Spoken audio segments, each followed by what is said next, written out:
Hi y'all, I'm Zach Harold. I'm the multimedia specialist with the WVU Extension Service Family Nutrition Program. I'm not usually on this side of the camera, but we're getting ready to have a party here in the FNP studios in downtown Charleston, West Virginia. And one of our coworkers suggested we make some nutritious and delicious infused water for the shindig. So rather than just make it for fun, we decided we'd make some content too and share the recipe with you guys. We've got a orange, lemon, and mint water, and we've also got a pineapple and jalapeno water. That's our friend Susie's favorite. And we're going to show you how to make both of those. So check it out. Now, the first thing you want to do in any recipe is wash your hands and your work surface and any of the fruits and vegetables that you're going to be working with. I have a little boo-boo on my finger, so I'm going to put this plastic glove on to keep everything safe and sanitary. Get your cutting board, a chef's knife, a paring knife, and a couple of oranges. All right. And then I read a couple things online about the best way to peel oranges.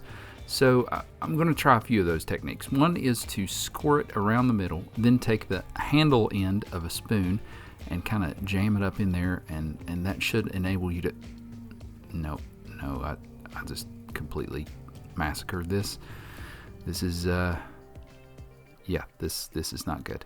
But it'll taste just fine. I'm going to take my knife here and chop the pieces up as best I can. All right, let's try something else. I'm going to cut these into wedges, and then I'm going to try to use my paring knife to separate the peel from the rest of the orange. And similar results. I feel like I'm wasting a lot of orange there. Okay, let's just use a paring knife to get ourselves started and peel this the normal human way that we learned in grade school. See how this works out for us. I'm beginning to think I'm just not very good at peeling oranges. So your results may vary. Either way, I'm going to separate the pieces and then chop them up so they'll be able to better infuse in our water. Add those to a bowl, get them out of the way. Now, I'm going to add a few lemons to this. You just chop off the top and bottom so you've got a flat surface to work on, and then go around the outside with your paring knife and cut the peel away. And now with the peel out of the way, I'm just going to chop the lemon into chunks. Let's repeat this on the other lemon. So for those of you keeping track at home, we've got 3 oranges, peeled, quartered, chopped up, 2 lemons chopped up. Now, get yourself a handful of fresh mint. You can find that at the grocery store. Put it in a cup and then grab a wooden spoon. Then just start mashing the heck out of those mint leaves. Your kitchen will start to smell really good as the leaves release their oil. Dump those into the bowl with the fruit.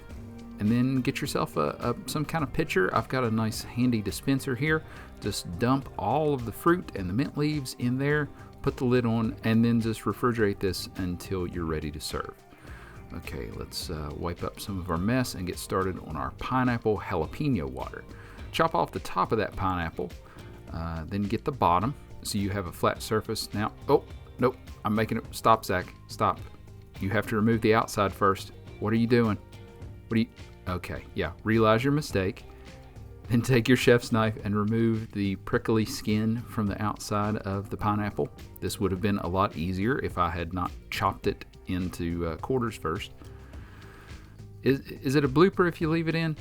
I don't know if it counts as a blooper if you leave it in. Okay, now that all the skin is removed, take your paring knife and remove the little brown eyes. This step is not completely necessary because we're not actually going to be eating the pineapple, but it makes it look a little bit nicer.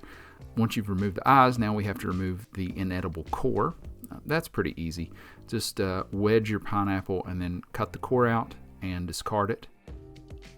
Now that you have your pineapple skinned and cored, just chop it into chunks and throw that in a bowl.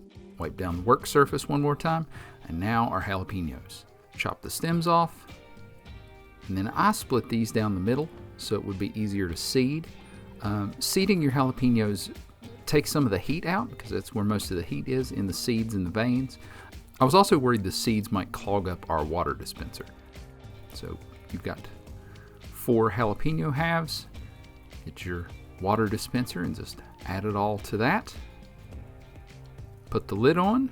Realize that you've overfilled the container and spill water all over your work surface.